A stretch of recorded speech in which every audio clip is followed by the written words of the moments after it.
If sensitive topics make you uncomfortable, you might want to skip this video. While the video has been edited to follow YouTube's community guidelines and avoids overly descriptive details, it could still trigger some viewers. The curiosity to learn about disturbing things on the internet comes from wanting to explore what lies beyond the ordinary content you typically consume. That's what we're diving into today. And I should warn you, it's not very pleasant to see. So, without any further ado, let's begin.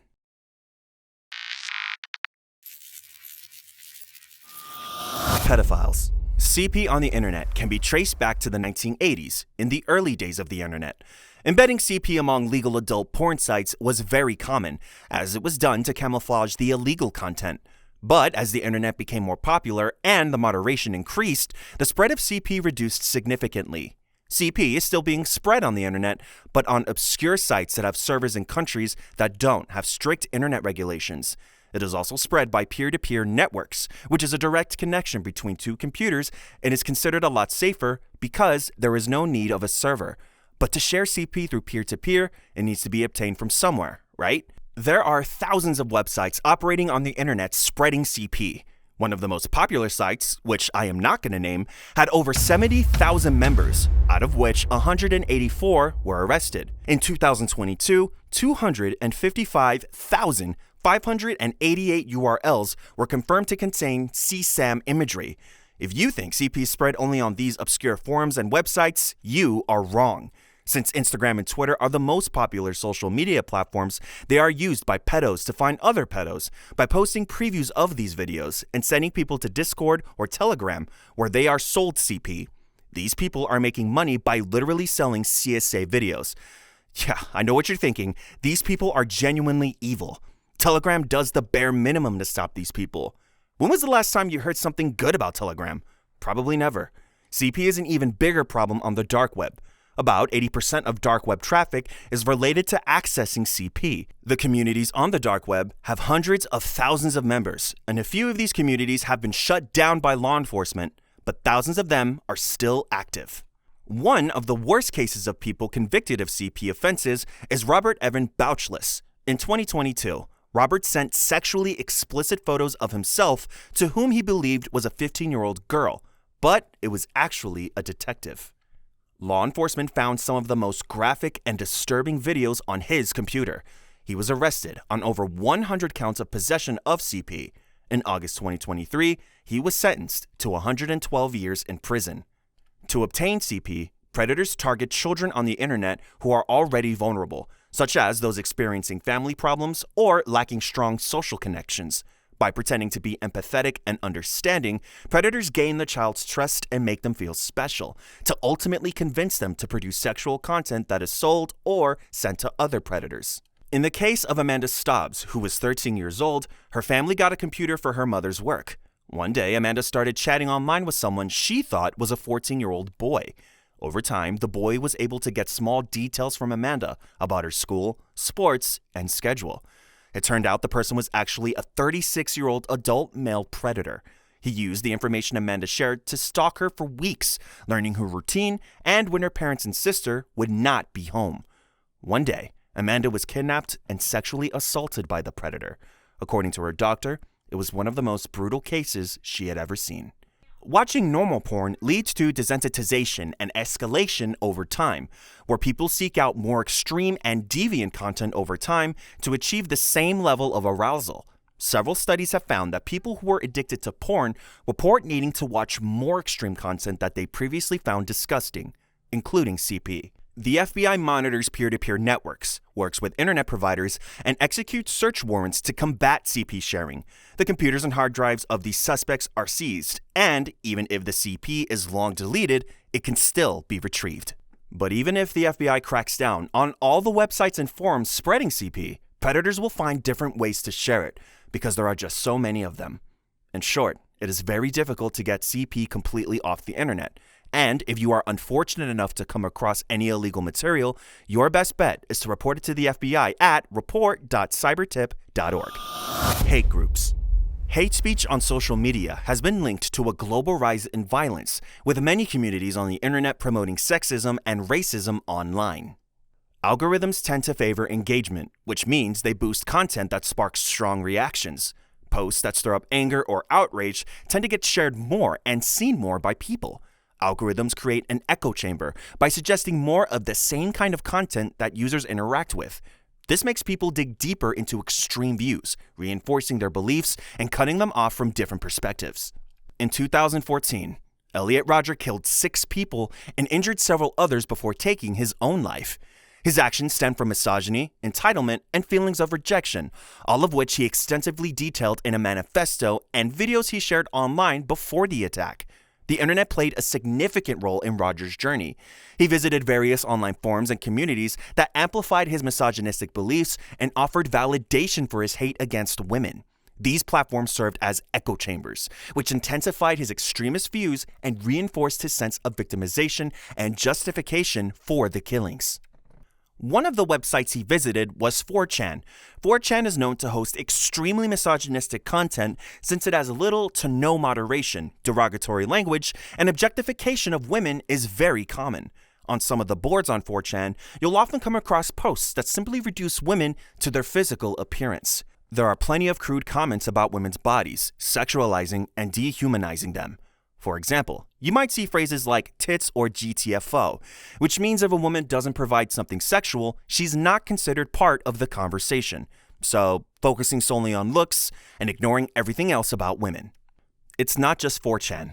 There are many forums like it where users point fingers at women for all sorts of societal problems, like relationship issues or what they see as personal failures.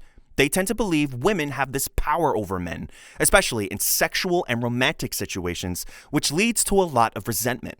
You'll see posts where they say things like, "Women are the reason men can't find happiness," basically blaming women for everything that's going wrong in men's lives.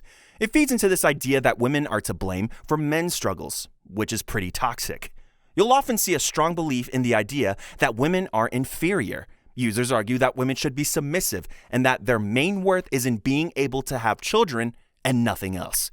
You've got users who go after women who stand up against misogyny or support feminism. They'll dig up private info, threaten violence, and team up for attacks on social media. The culture on these websites totally normalizes and even cheers on hateful talk about women. They encourage this aggressive, derogatory stuff as if it's okay. This kind of environment doesn't just stay online. It can spill over into real life, where some people might actually act out violently against women because they've been fed this toxic mindset online, which is what Elliot Rodger did.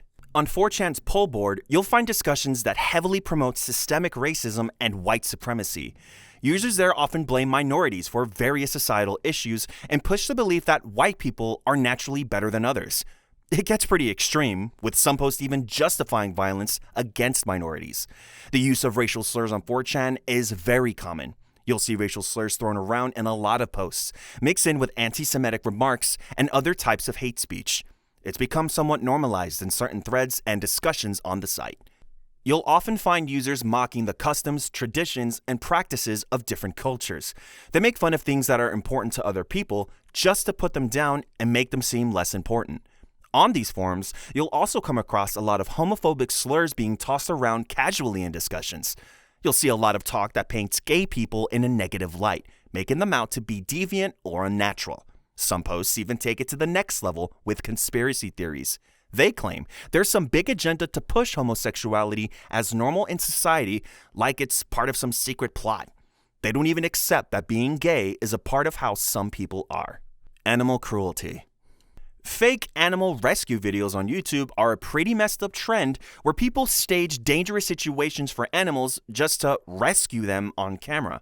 They put animals in fake danger, like trapping them in nets, getting them stuck in the mud, or surrounding them with predators, all to pull at your heartstrings. These poor animals are often stressed out and scared because they have to go through these setups, sometimes over and over again, just to get the perfect shot. The rescuers are super dramatic, with emotional music and fancy editing to make it all seem more intense and heroic. The main reason these videos exist is money. Emotional content tends to go viral, so these videos can quickly rack up views and followers. They play on our emotions because most people can't resist watching and sharing a video where an animal in trouble gets saved. Taking down these videos is a real challenge because it's hard to tell which ones are real and which ones are fake. YouTube relies a lot on automated systems and user reports to flag inappropriate content. But when it comes to these videos, it's not always clear-cut. The videos are designed to look real, and the creators go to great lengths to make the scenario seem believable. This makes it tough for both algorithms and human reviewers to distinguish between genuine rescues and staged ones. Even to a trained eye, the difference between a real and fake rescue might not be obvious at first glance. One big problem is the sheer amount of content uploaded to YouTube every minute. There's just too much for the platform to review thoroughly. User reports help, but they depend on viewers recognizing the fake rescues, and many people don't realize they're being tricked. They see the dramatic music and emotional scenes and think it's all real. YouTube has rules against animal abuse, but proving that someone staged a dangerous situation for an animal is tough. Without solid proof, it's hard to justify taking a video down. This is even harder because many fake rescue video creators are in places where animal welfare laws might not be strong or well enforced. These creators are pretty clever too. They know how to avoid getting caught. They post on multiple channels, slightly change their content, or use new tricks to stage rescues. This cat and mouse game means that even if a video or channel gets taken down, new ones pop up quickly. To tackle this issue, YouTube needs better detection systems and should work with animal welfare experts to spot the fakes. Being more transparent about how they review content and teaching viewers how to recognize fake videos would also help. On Facebook, people host a lot of animal cruelty content despite Facebook having rules against it. Two big problems are live animal fights and people posting animal abuse photos and videos. Sometimes people stream live animal fights on Facebook, like dog fights and cockfights. These events are not only super cruel, but also illegal in many places. They usually share these streams in private groups or pages, which makes it harder for Facebook to find and take them down quickly. These fights are brutal, with animals being forced to fight until one gets seriously hurt or dies. All this for the entertainment of viewers and often for betting. The people behind these streams make money by accepting donations or setting up betting pools. This just encourages more cruelty and creates an underground economy based on animal abuse. These streams are usually hidden in private or secret groups that you need an invite to join. This makes it tough for outsiders and even Facebook's moderators to find and shut them down. Some people post pictures or videos of themselves hurting animals to get attention and fame. These posts are really graphic. They are created to shock viewers and get reactions, whether it's anger, disgust, or even admiration from sick-minded people.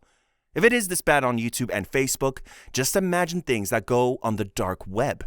People actually get a kick out of watching these horrific acts. The animals in these videos go through unimaginable pain and fear, sometimes for really long periods. There exists really horrible and disturbing videos. They give us an idea about how horrible humans can get. And I'm not going to describe any of these videos. I know you don't want to hear it either. Posting these videos online has led to many arrests. One of the examples is Angir Muncie, a 28-year-old from Pennsylvania, who was charged with 4 felony counts of aggravated cruelty to animals. The whole thing blew up after PETA tipped off the authorities about the disturbing videos she was sharing on YouTube. In these videos, Muncie allegedly killed several animals, including a chicken, a pigeon, a rabbit, and a few frogs. The content was really graphic and shocking. Thanks to PETA's tip, the authorities launched an investigation into her actions. She was charged with 4 felony counts of aggravated cruelty. Lume Games. Many websites on the internet have these games. The content in these games is the most disturbing and disgusting material you will ever hear. I am not even going to try to explain or get into it, but just imagine the most vile shit acted upon an 8,000-year-old dragon that happens to look like a child. This has led to a big debate about whether loli should be banned. There are communities on Reddit, YouTube, Twitter, and of course Discord where people share and defend loli. The people engaging with this content are usually the same ones defending it.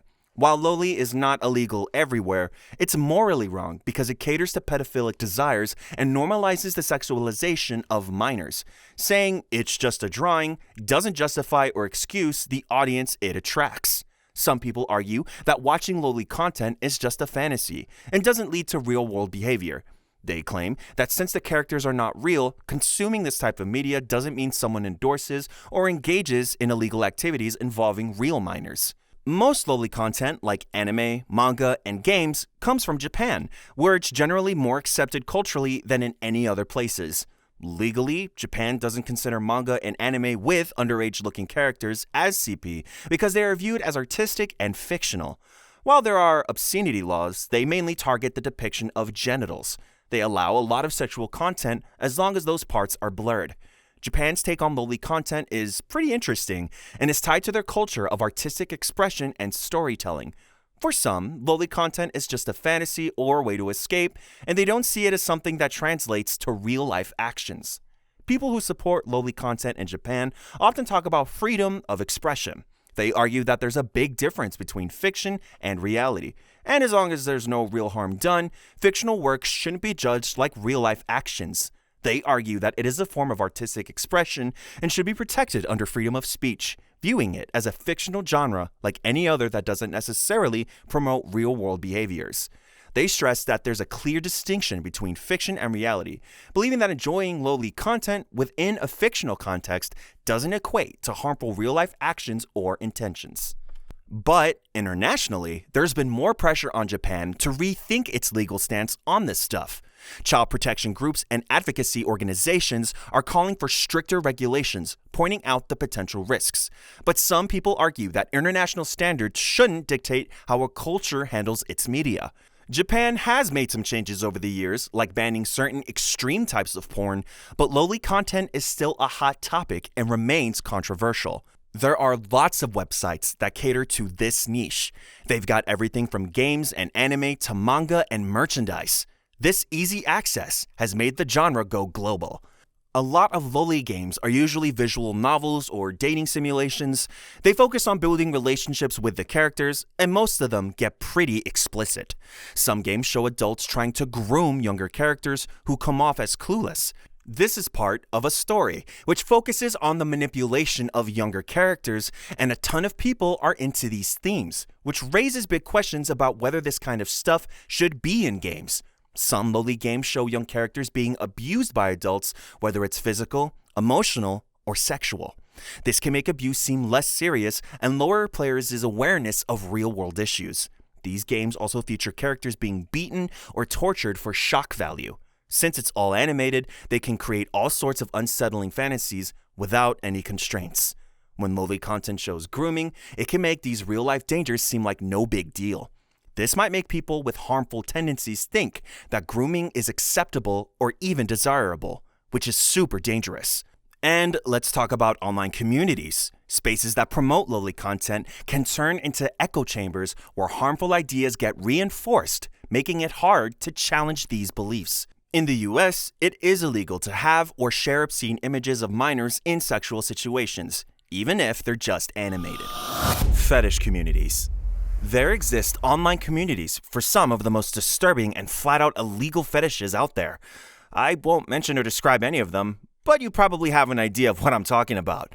They're all over the place. Forums, chat rooms, social media groups, you name it. They're into some really unconventional stuff that most people find disturbing. These communities are big on anonymity and privacy. Members go by fake names to keep their identities hidden. It makes it hard for outsiders to keep tabs on what they're up to. This cloak of anonymity lets people freely talk about and explore their fetishes without worrying about judgment or consequences in their real lives. On the internet, these communities find a huge and sometimes uncontrolled space to flourish. While some platforms have rules against explicit or illegal stuff, how strictly they enforce them can vary a lot. This means there are parts of the internet where people openly talk about and share really extreme or illegal fetishes. This lack of regulation can fuel the spread of even more extreme content and behaviors within these groups. These communities usually center around common interests in specific fetishes or sexual activities. Members share stories, pictures, and videos, and sometimes even take part in virtual or real-life events related to their fetishes. Forums and chat rooms let them chat in real time, and social media helps them connect and network with others. The stuff shared in these communities varies a lot, from harmless chats to really explicit and graphic details about sexual acts or fantasies. Some groups even do role-playing or create scenarios that cater to specific fetishes. Access to these communities varies a lot. Some are easy to find with a quick internet search, while others might need invites or memberships to get into. This exclusivity makes members feel more connected, but it also keeps outsiders away. Legal problems can crop up in these communities, especially if there's anything non-consensual or illegal going on, like exploitation, abuse, or sharing explicit stuff involving minors. Law enforcement keeps an eye on these places to enforce laws against child exploitation, obscenity, or trafficking. Members of fetish communities often feel socially isolated. They feel left out or misunderstood by mainstream society because their desires are seen as taboo. This isolation can make them feel even more lonely and disconnected, which can push them to look for connection and support in these niche groups. Many members also struggle with low self-esteem, which might come from feeling judged by society, feeling ashamed of their desires, or from bad experiences in the past. Being part of these communities lets them connect with people who understand and accept them, which gives them a sense of belonging and approval they might not get in their everyday lives. Being part of fetish communities can also bring up mental health issues. Many members struggle with things like depression, anxiety, or trauma-related disorders.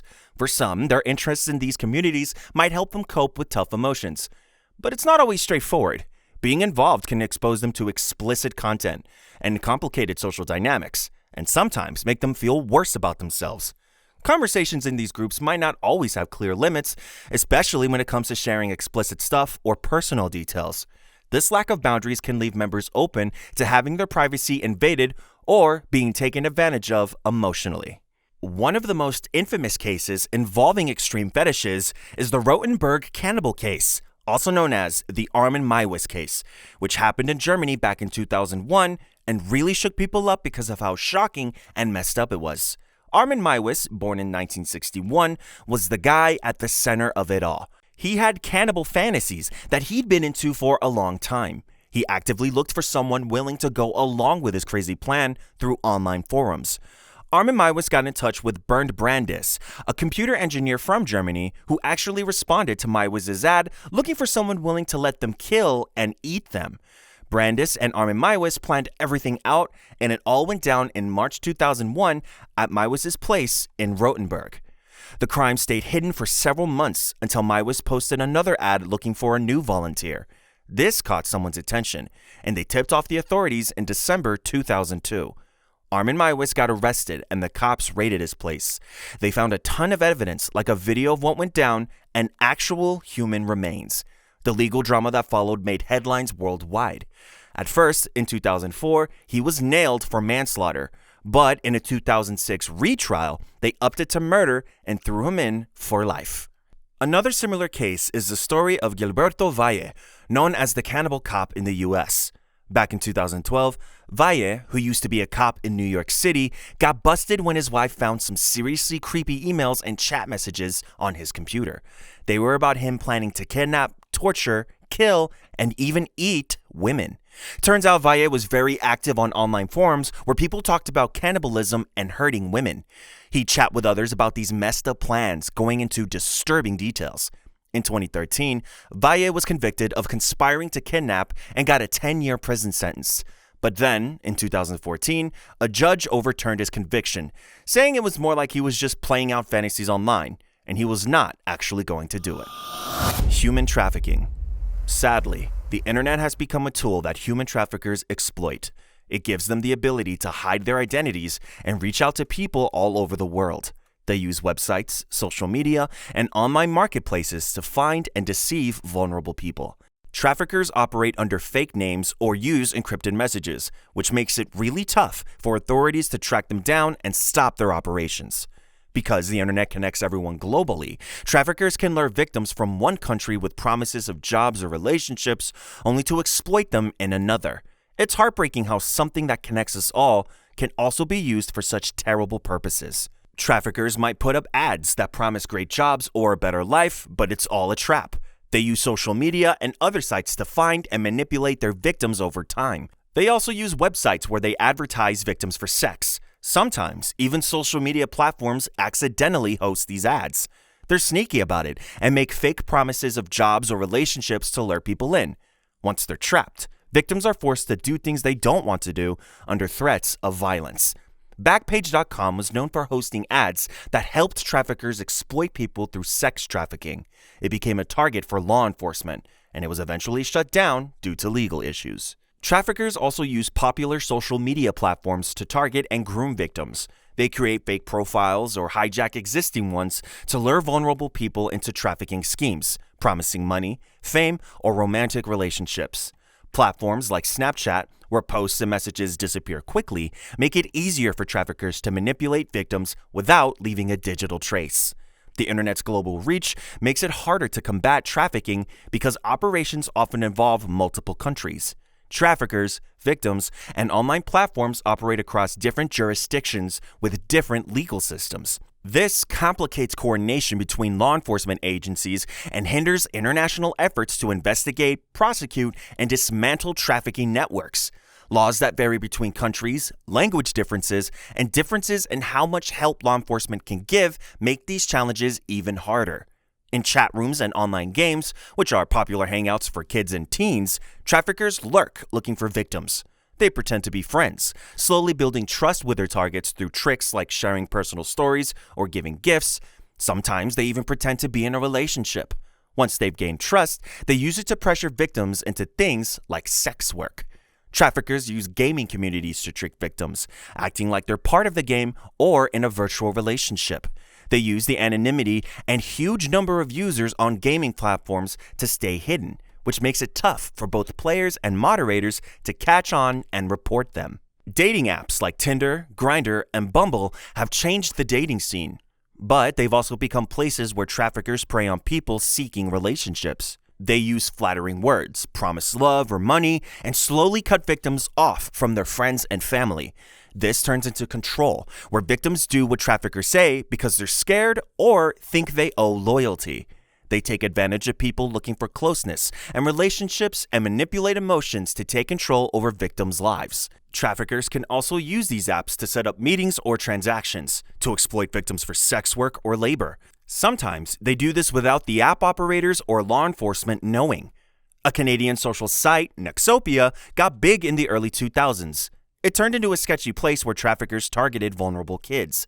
It let users make detailed profiles, share pics, and chat just like other social media back then. On Nexopia, traffickers would pretend to be friends with minors. They'd start with harmless chats that slowly got sneaky. Using kids' natural need for friends and belonging, they'd build trust and make them dependent emotionally.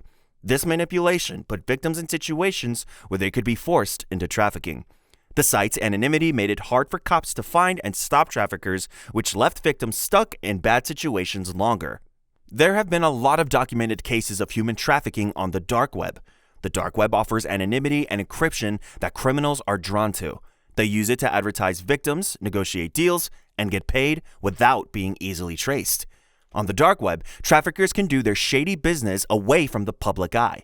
They use cryptocurrencies for payments, which makes it harder to follow the money and stop them. The anonymity on the dark web also makes it tough to figure out who's doing what, which keeps this awful trade going. To fight back, law enforcement, NGOs, and international groups keep an eye on the dark web. They work together across borders to bust trafficking rings and save victims. But traffickers keep changing their tactics to stay one step ahead and keep their cruel business going.